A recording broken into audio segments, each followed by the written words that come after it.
Hello. It's been a while since I made a new video. I've had a lot of health things going on with a lot of unanswered questions, and a lot of people don't really know where to go with what's going on. So I see an endocrinologist at the end of March, but in the meantime, it's been a lot. So I just haven't had the time or the energy to put into making videos. I'm actually on a hiatus from Instagram because I am choosing, instead of going onto Instagram, if I feel the urge, I am praying. So I'm doing an Instagram fast, but YouTube is a little less enticing for me to go on.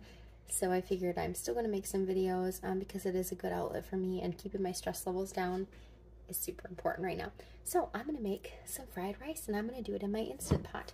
I've got some organic basmati rice. I get this from Azure Standard. I've got some homemade chicken broth that's still pretty frozen, but that's okay. And then I've got some chicken that I froze that I'm going to cut up, and we're going to have chicken in the fried rice. So the first thing I'm going to do is just get my rice rinsed really well until it runs clear.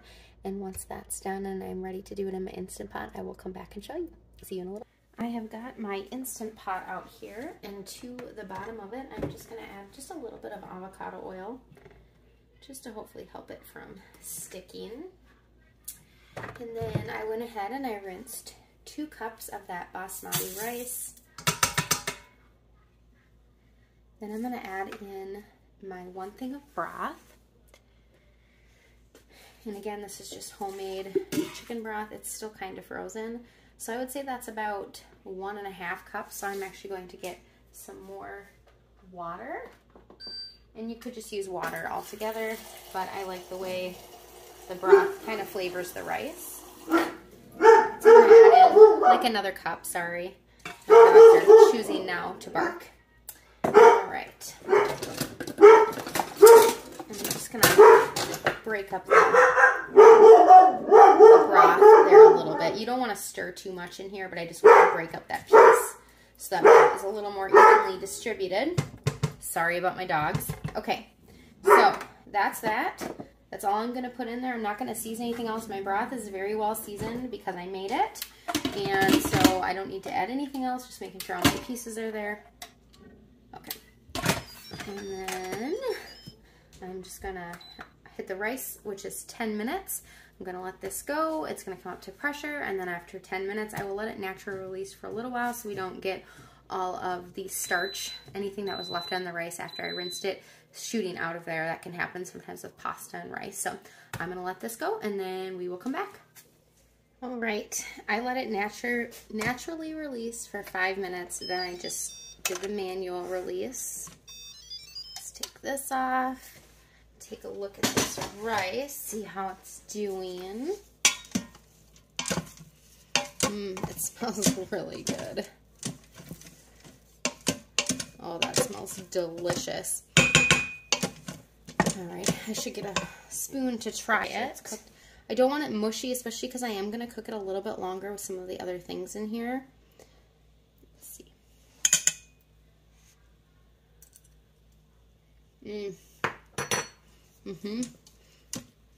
It's almost done, which is good because that's what I want, because I don't want it fully cooked because we're going to add veggies and those kind of things, and I just don't want it to get overcooked. So what we're going to do is we're going to scoop this rice out of here into a bowl.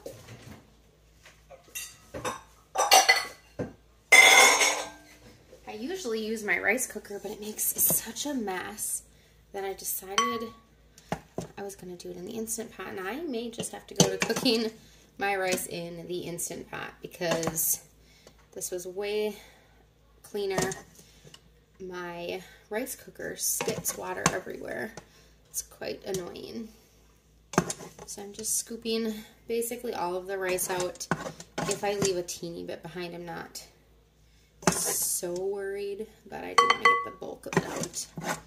And we're going to saute up some other things in here, and then we're going to mix it all back together and then just cook it again for a few more minutes because I know the veggies will need a few minutes. Like I said, I'm not going to be concerned if I don't get every single thing of rice out of there. Perfect. Okay, now we are going to cancel that, and I'm going to turn on the saute function. Let me see, I think this is as close as I can get you. Like I said, I don't have a perfect stand right now because mine broke. Okay, so saute function is going. I'm just going to throw a little bit of butter in there. And this is really good quality butter that I get from Azure Standard. So I'm just going to get that melted in there. It should melt, I would think, relatively quickly.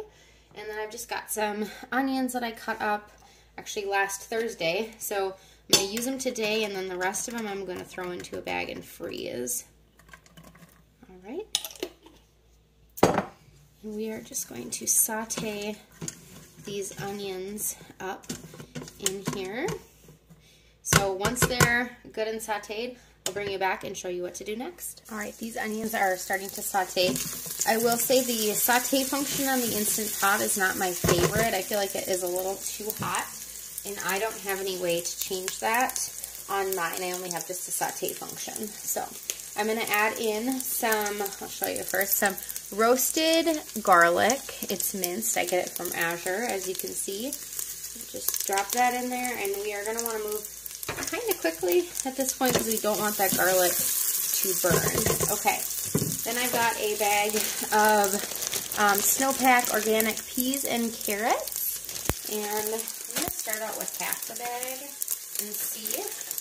I got this from Azure Standard as well. So I'll just throw the whole bag in there. A little extra veggies. Okay. So just get those going and sauteed in there. This is what I mean is I'm going to have to cook these a little bit. So I'm okay with the rice being a little bit underdone. And then I've got just some onion powder, and I'm going to add some of that in there as well. I did not add a ton of onion because my kids don't love onion. Then I just have some organic ground pepper, and I'm going to add that in there too.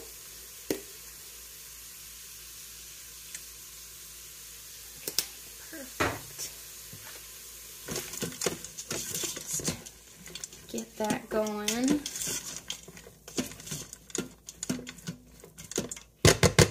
Okay, so we're going to let this saute for another minute or two.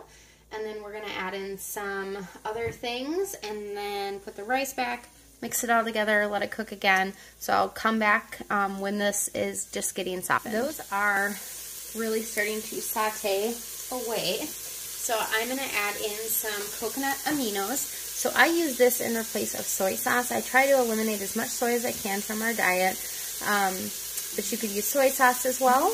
And sorry, it's that time of night where people are coming home and the ring goes off. Anyway, so I'm going to use this. I've used just the traditional one as well as the garlic bread. Both taste really good, and no one has complained about it being not soy sauce. So we're going to go ahead and I'm going to start out with 2 tablespoons in the bottom here, and we're going to add some more in on the top after, but 2 tablespoons. So it gives it that umami flavor without the extra soy, if that is a concern for you. If it's not, go ahead and use soy sauce. Okay. Then next we are going to add in some sesame oil. This is pure sesame oil. I know seed oils aren't great for you, but really this is what gives fried rice the fried rice flavor. So for the few times that we eat fried rice, I just don't worry about it. So I'm going to do 2 tablespoons.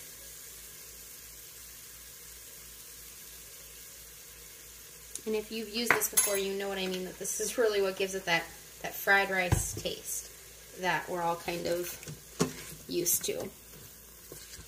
Okay, perfect. That all mixed together. It just smells like fried rice now. Okay, so I'm just going to push my veggies off to the side. Hope that you can see that well. Alright, we're going to get our eggs. They might mix together with the veggies, that's fine. And I'm going to do 2 eggs. You can do however many you want, but with the price of eggs, 2 is what I'm gonna do. And I'm gonna get rid of these and rinse off my hands. I'm just gonna go ahead and try to scramble up those eggs a little bit in the middle there. We're just gonna let them cook right in the center. Like I said, I know it's probably mixing with the veggies a little, and that's totally fine. I didn't want to take out the veggies just to cook up the eggs. I'm just not that concerned about it. I'm going for easy here. Easy dinners, using things we have, low stress. As soon as this is cooked up, we'll add our chicken in and our rice in and a little bit more of the coconut aminos, and then put the lid back on.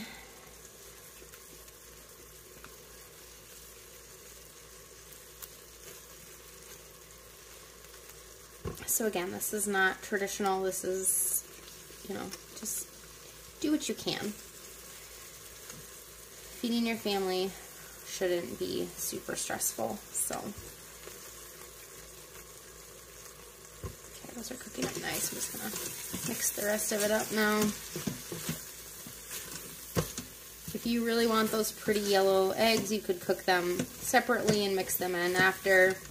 I am just not worried about it. Okay, then I've got that cooked chicken that we had. I think this was whole chickens. It might have been chicken thighs. I don't remember. But anyways, I made broth out of it, and I kept the leftover meat that we didn't eat. I think we used it for 2 meals, and then I froze the rest. So just adding the chicken in there because we want that to heat. Okay, I'm going to turn off the saute. And we're going to add back in our rice.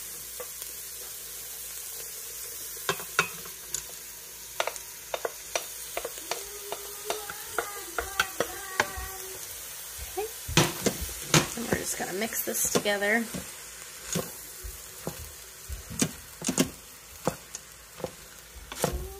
And we're going to add in a little bit more of the coconut aminos. So they are not as high in sodium as soy sauce. So if sodium is a concern, this has 300 milligrams in a tablespoon. So we are 4 people eating, so I'm going to do a total of 4. That way each of us gets 1 serving essentially, but there's no way that this is only me 4 servings of rice, so it is a little less. So you do whatever works for your family. And there's really not a lot of sodium in anything else because I made the broth and I cooked the chicken. So, and then we're going to go ahead and just, yeah, you can have one. And then I'm just going to mix this together. And I did turn off the saute function good. Okay. So you really can't see the fried rice in there, or the egg in there a ton, which is fine. Like I said, I'm not super worried. I actually think a like fried egg on the top of this sounds kind of good. I might have to think about doing that to bump up the protein a little. It sounds delicious to me, especially since there's just the 2 eggs in here. Might have to do that. Might need to add that to the list. All right, the last thing I'm going to do is just add a little bit of extra water in here, just so that way when I put back on the whatever, the Instant Pot function, the normal function, we need to have a little bit of liquid in there so we don't get the burn notice. So I just added in a little bit more liquid.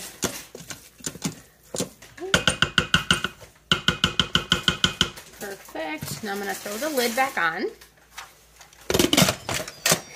And I am actually just going to go to manual, and I'm going to set it to 0. Okay, so cancel. I was too slow. So I'm just going to manual, and I'm going to 0. So basically, it's just going to come to pressure, and then it's going to count back down because we're just doing it at 0, and that's just to heat up those veggies and that chicken. So I am just cooking up an egg in my cast iron pan. I've got one kid who did not want an egg on it, so I dished his up first and sprinkled with some sesame seeds. And then for my daughter, she wanted the egg, so I went ahead and dished hers up, and I topped it with the egg, and a little bit of sesame seed as well. And it really did turn out delicious. That egg on top took it over at the top. It was super, super good. You will have to let me know if you give it a try. If you like videos like this, make sure you hit that like, subscribe, and join me on the next one. Thanks.